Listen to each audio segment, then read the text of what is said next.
Hello everyone and welcome to Blank First Page. My name is Lucas. Support this channel by clicking the join button below the video or in the video description. Members get early access to new videos and exclusive access to members-only videos, posts, reviews, and AMAs. Click the join button below or in the video description. In this video, I'm going to be talking about Belgium notebooks and Belgian notebooks. I have a personal connection to Belgium because my father lived there for about 7 years working at one of the European institutions, and my sister and I would very frequently go and visit. I think every summer of the years he worked there, we went to the festival Rock Werchter. So I have lots of nice memories of the country.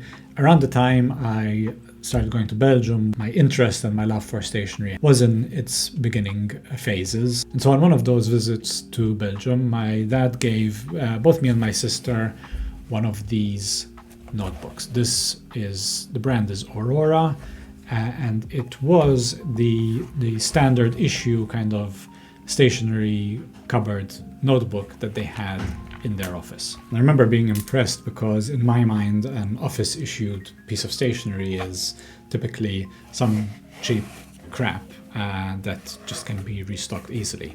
But this has this nice fabric cover. There's a lot of detail to it. It's got the red, when it's gold it's called gilding, so I'm not sure what it's called when it's red, but their edges are painted red, so it's nice and neat. The innards are a purplish grid lined, and the paper is quite thick and a good texture. And I remember looking the brand up. It is a Belgian brand with paper that's milled in Belgium, and so I found that quite intriguing. It's not something you necessarily associate with Belgium. When you think of Belgium, usually you just think of beer and bureaucracy, but definitely not stationery. So it was a nice surprise to have this.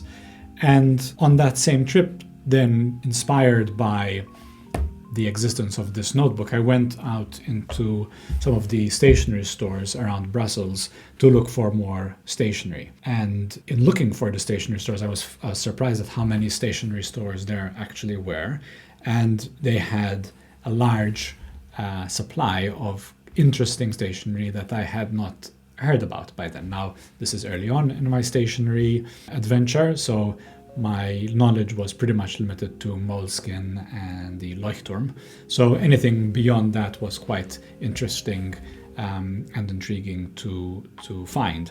So other than the Aurora brand, what I did come across was this essential notebook by this brand here, which is too French of a name for me to pronounce. But this is not Belgian made. For me, it is linked with Belgium because this and two other replicas that I bought from that stationery store, I bought from Belgium. I remember the exact stationery store that it was. It was kind of on a corner in a crossroads opposite a Paul's bakery, which we also used to often go to for croissants. But these are French-made notebooks, very high quality. I only ever wrote in these with, at the time, the Uniball Micro in blue, and it just takes that ink beautifully. No feathering, not glossy, but still has a bit of feedback, but smooth to the touch.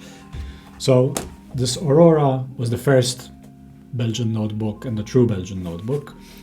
For me personally, these notebooks are associated with Belgium, even though they are from a French manufacturer.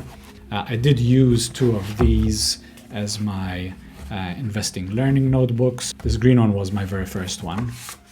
So these are, let's say, watershed notebooks for me because they are some of the first that I used with very specific intentions. But other than my use of buying and my use of these, then I didn't really have any interaction with Belgian stationery for a while. I then moved to Australia and New Zealand for a number of years, so stationery there is very different. It's much more the Japanese, Taiwanese stationery that's available. Moving then back to Europe, though, the next Belgian piece of stationery that came into my life was this original Crown Mill letter paper, I suppose. It's an A5 size, but it's removable pieces of paper. If you go back and watch my Amsterdam haul video, it is one of the items that my wife bought me on one of her trips to Amsterdam while we were living in Malta. It was surprising to find out this is Belgian paper because when you look at it, it looks with the crown and everything.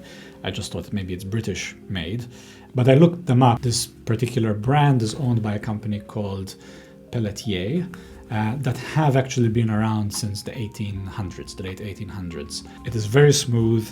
It has this beautiful creamy color. It's got a very light watermark on it of the crown.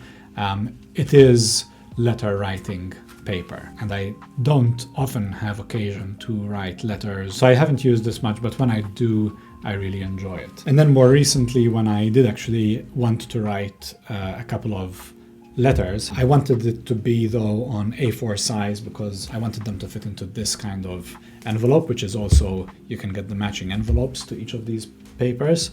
So I bought this because it is A4 size. The color on this is more white than the vellum version, which I was hoping it would be a bit more of this cream color, but because this is cotton paper, it's got a bit of texture, but it's very subtle. It's fantastic for fountain pens. It absorbs the ink without letting it feather.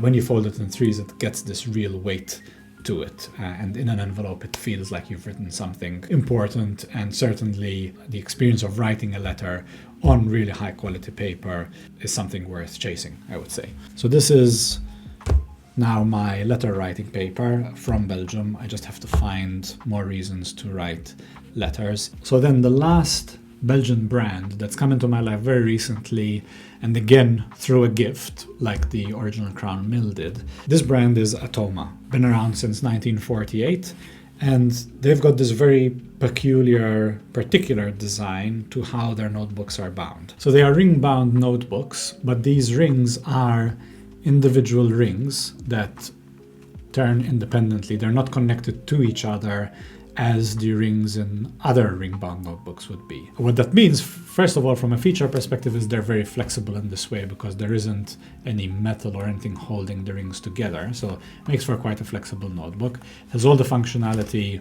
and the benefits of any other ring bound, which is you can lay it pretty flat. It goes all around without having any bunching up, and it's always the same thickness when you're holding it in your hand. But the defining feature of this format and the way they attach the paper to it is the paper is completely removable without tearing. So I think there is a Japanese brand that has been mentioned to me in the comments before that has a similar format, but it's a very fascinating piece of design because the point is here, you can take a piece of paper out, reposition it elsewhere in the notebook, and you just kind of basically clip it back in.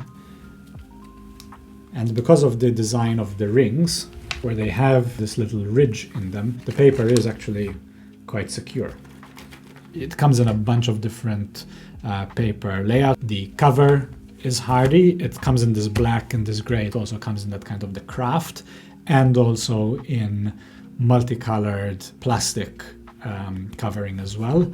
When it's turned over itself like this, you can lay it completely flat, and the rings are pretty much flush with the surface of the paper, almost like having a flat stack of papers. So it's a very comfortable notebook to use.